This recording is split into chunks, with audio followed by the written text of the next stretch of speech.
Boa noite. 3 dias depois de anunciar a contratação do goleiro Bruno, o Boa Esporte perdeu mais um patrocinador, o maior do clube. Foi a quarta empresa a retirar o apoio por causa da repercussão negativa com a decisão do time em integrar ao elenco o atleta condenado pela morte de Elisa Samúdio. Mesmo com a saída de patrocinadores, o presidente do Boa garantiu hoje que o goleiro vai ser apresentado amanhã. Ainda nesta edição, você terá todas as informações. Aguarde. O sonho de conquistar um romance pelas redes sociais se transformou em dor de cabeça para algumas mulheres. Elas eram seduzidas e atraídas por um jovem bem de vida, boa pinta, acima de qualquer suspeita. As mulheres depositavam fé nos sorrisos das fotografias e até dinheiro na conta dele. Ou seria dela? A mulher foi detida em João Monlevade, onde morava, e, segundo a polícia, ostentava uma vida boa. Vanessa da Silva Correia, de 30 anos, aplicava golpes por uma rede social de relacionamento. Na delegacia, usou da lábia para negar os crimes. Você viu minha conta para saber se ela depositava tanto dinheiro? Ela se escondia por trás de fotos de homens que ela buscava na internet.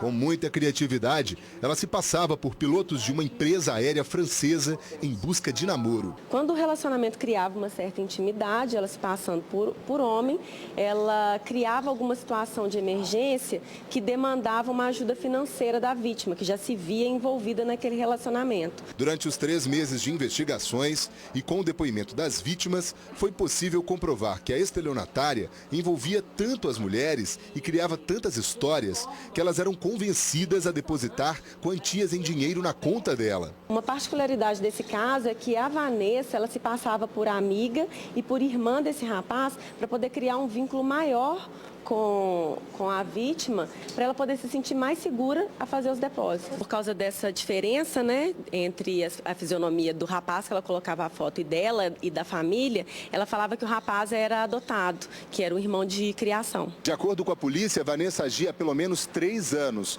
As investigações deram conta de 4 vítimas. Uma delas foi lesada em R$30 mil. A suspeita, que tem passagem pela polícia por ameaça, também chegou a se passar por outras mulheres e dividiu o apartamento com uma das vítimas, dizendo que era da família da suposta namorada. Até agora, o prejuízo dos golpes chega a R$50 mil. Fique atento à rede social. Você conheceu a pessoa, iniciou o relacionamento, não tem que criar um vínculo tão rápido e começou a te pedir dinheiro por algum motivo, qualquer que seja a alegação, desconfie. Agentes de saúde vão de casa em casa vacinar a população de Juiz de Fora, que ainda não foi imunizada contra a febre amarela. A medida foi tomada depois que a morte de um macaco deu positivo para a doença. Maria Júlia era a única que estava com cartão de vacinação em dia. A menina de 5 anos já tomou as 2 doses contra a febre amarela e está imunizada para toda a vida. Já a mãe dela e as 2 funcionárias precisaram se vacinar. Estava muito preocupada porque não estava conseguindo tomar, né, devido ao horário. Mas agora, graças a Deus, já estou imune, né? O restaurante de Elisângela fica em frente à UPA de São Pedro. Na mata próxima foi encontrado um macaco com confirmação de morte por febre amarela. A Secretaria de Saúde traçou um raio de 1 quilômetro do local para intensificar as ações de combate à doença. A vacinação de casa em casa começou depois de 1 mês e meio que a morte do macaco foi notificada. A equipe vai percorrer 7 bairros no entorno da UPA de São Pedro. A expectativa é que 4 mil domicílios sejam visitados. No primeiro dia da ação, apenas uma enfermeira com um auxiliar visitaram algumas casas de 2 ruas vizinhas à UPA. Segundo a Secretaria de Saúde, até a semana que vem, uma outra dupla vai começar a atuar na região. A Secretaria estuda novas possibilidades para melhorar a ação. A aplicação do fumacê tem sido feita durante 3 dias na semana. As ações são preconizadas pela Secretaria de Estado da Saúde. Essa ação é o chamado bloqueio, então, ou seja, dentro de uma série de ações, além da imunização, como é feito nos diversos postos de saúde, a gente também tem que fazer o bloqueio de áreas de risco, como é o caso em São Pedro. Isso evita, certamente, essa extensão de futuras ou possíveis contaminações. As tecnologias na área da saúde avançam a cada dia. Hoje, já é possível prever se uma pessoa vai desenvolver um câncer, por exemplo. O processo é feito por meio de um teste simples, que pode ajudar principalmente pacientes com histórico de casos da doença na família.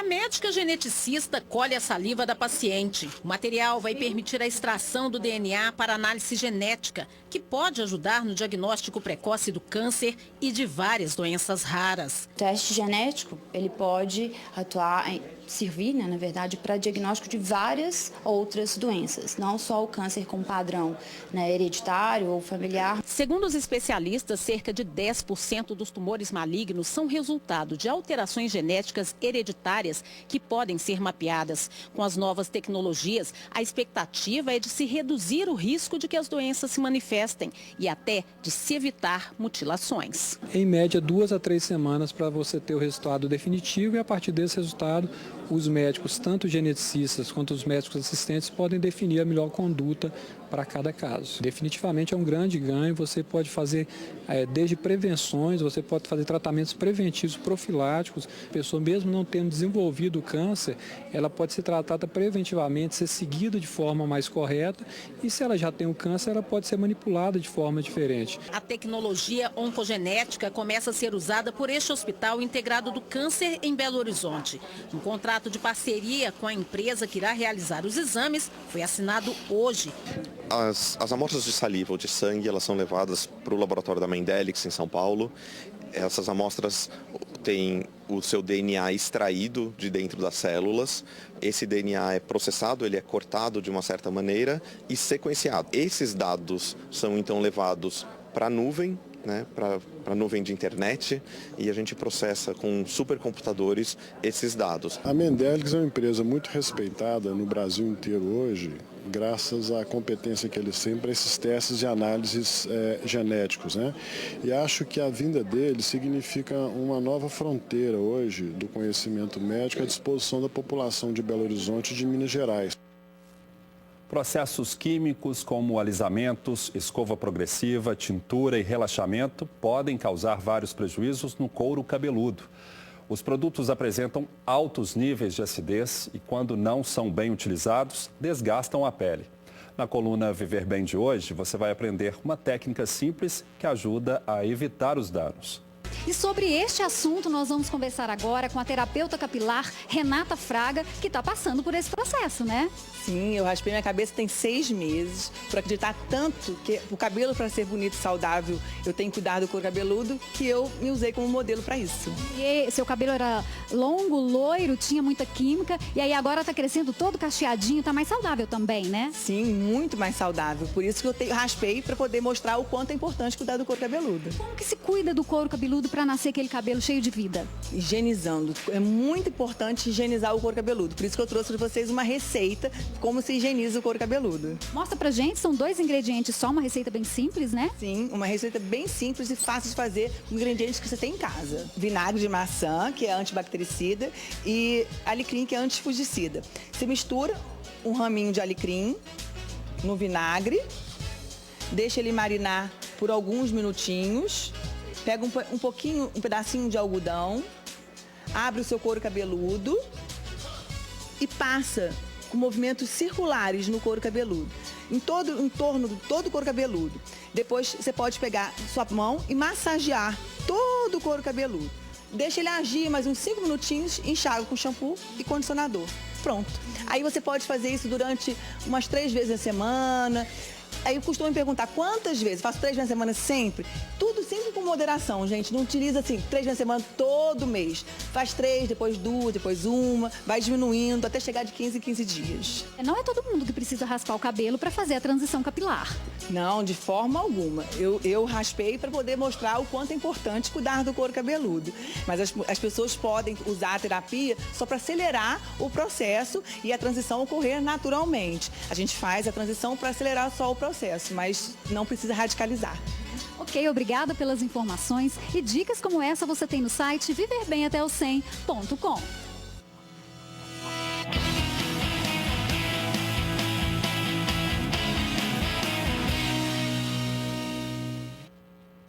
Veja agora a previsão do tempo para amanhã em todo o estado.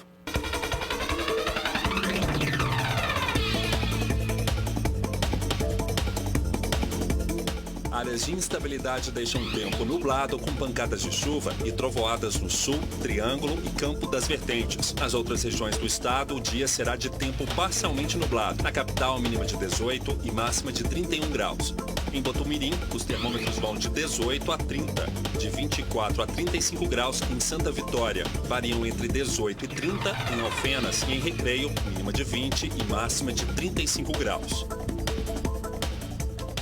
Um bar cheio de clientes foi alvo de assaltantes em Pouso Alegre, no sul do estado. Durante a abordagem, o dono do comércio reagiu e matou um dos ladrões. Bruno Alves dos Santos, de 25 anos, morreu com um tiro no peito. Ele caiu em frente ao bar que fica no bairro Algodão, às margens da rodovia Fernão Dias, em Pouso Alegre. Segundo testemunhas, ele e um comparsa chegaram armados e renderam clientes que estavam no estabelecimento. Os caras estavam dentro do carro ali fechado ali. A hora que nós saímos, os caras entraram e já entraram mesmo. Já atirando. As marcas estão por aí. No momento do assalto, várias pessoas estavam no bar bebendo e jogando sinuca. Segundo informações dos clientes, a dupla estava com armas em punho e estaria indo de mesa em mesa ameaçando as pessoas. Segundo informações de testemunhas, durante o assalto, os criminosos atiraram para intimidar as vítimas. Foi nesse momento em que o seu Valdir reagiu e atirou contra os criminosos. Um primeiro disparo acertou a parede aqui do lado de fora. Outros 8 tiros acertaram o balcão aqui do estabelecimento e também próximo à porta. Por sorte, o dono do bar não se feriu. O dono do bar, Valdir José Silvério, teria atirado 2 vezes. Mais do que uma legítima defesa. É mais do que uma legítima. O comparsa de Bruno ainda tentou arrastá-lo para o carro, mas não conseguiu. Ele fugiu pela Fernão Dias, sentido São Paulo. Seu Valdir não foi encontrado pela polícia. A arma que ele usou para atirar no criminoso, um revólver calibre 38, foi entregue à polícia. Segundo familiares do comerciante que não quiseram gravar a entrevista, ele deve se apresentar na delegacia na terça-feira. Clientes do bar ainda estão assustados com tudo o que aconteceu. Tá perigoso. E outra, quando a gente precisa da polícia, o cabo liga, a polícia só vem quando o cabo tá morto, aí que eles vêm socorrer o cabo. Daqui a pouco, o laudo do IML é negativo para lesão corporal contra a mulher de Vitor, da dupla Vitor e Léo. As informações depois do intervalo.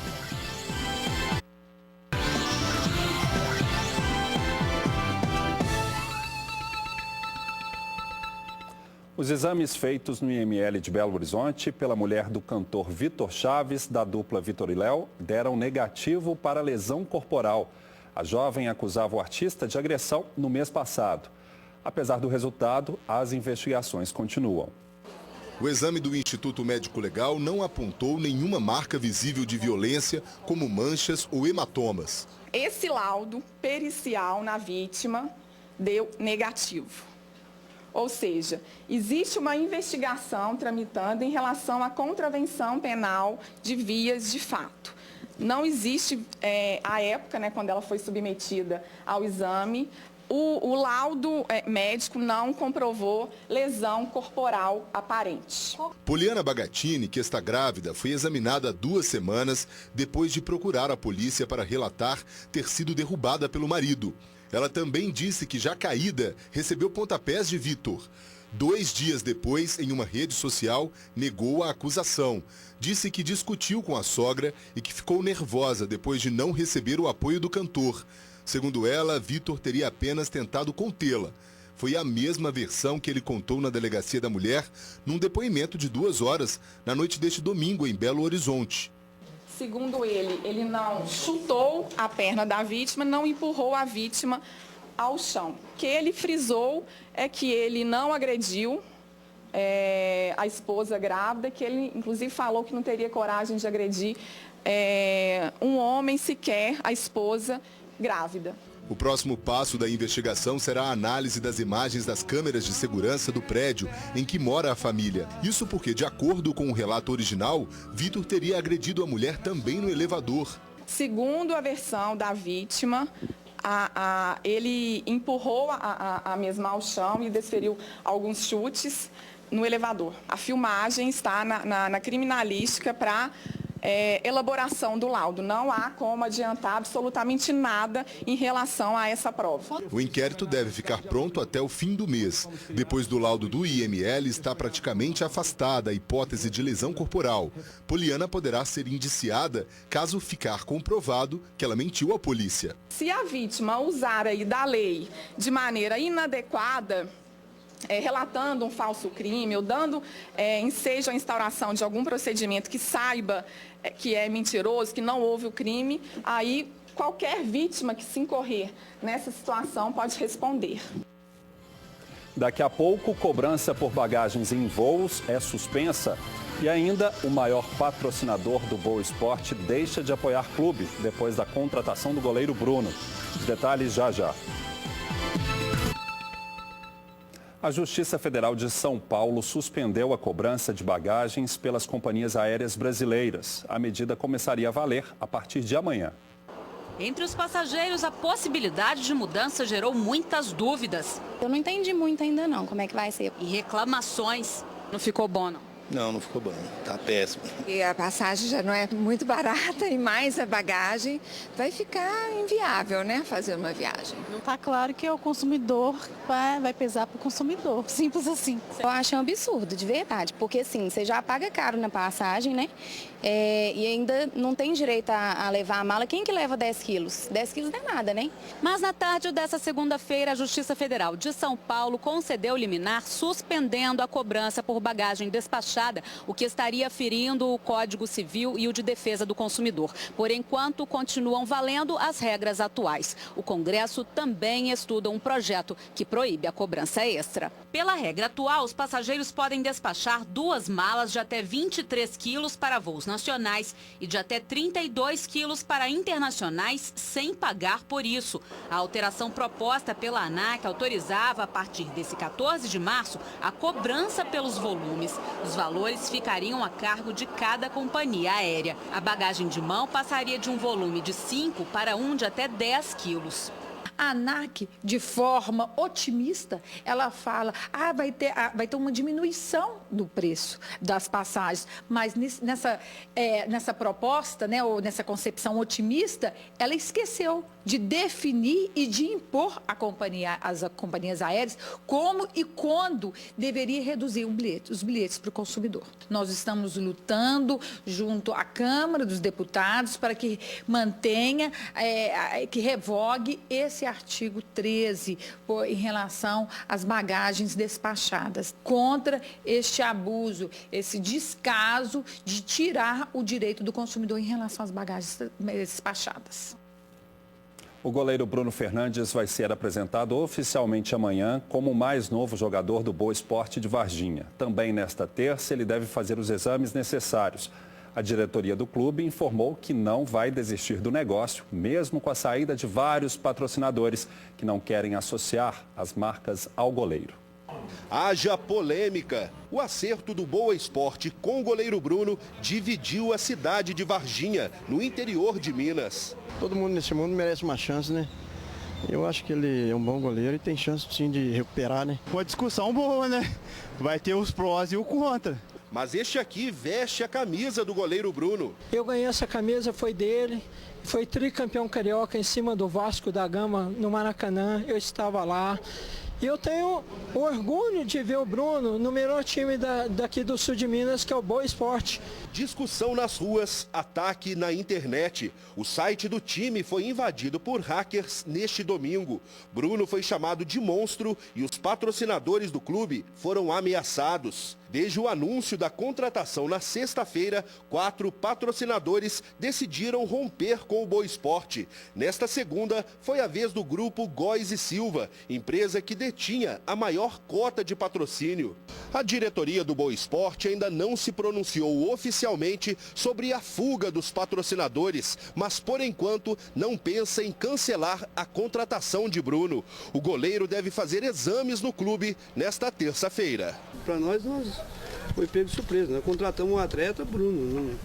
Um trabalho que acho que ele vai jogar, se não contrário, aí o outro time contratará. O empresário de Bruno minimizou a situação e afirmou que vai conseguir novas parcerias. Corpo a corpo, o Bruno está sendo muito bem recebido. Vocês estavam aí no dia que a gente foi almoçar, a população toda quer foto, quer autógrafo.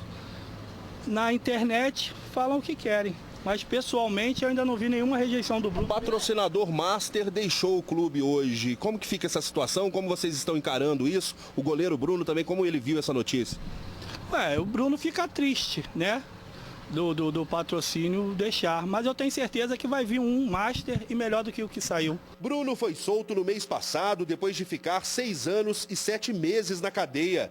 Em 2013 ele foi condenado a 22 anos e 3 meses de prisão pelo assassinato da ex-namorada, a modelo Elisa Samúdio. Agora vai aguardar o pedido de um novo julgamento em liberdade. Na última quinta-feira, o ministro Marco Aurélio Melo, do Supremo Tribunal Federal, negou um pedido da mãe de Elisa, que queria que a soltura de Bruno fosse cancelada. Uma ótima noite para você.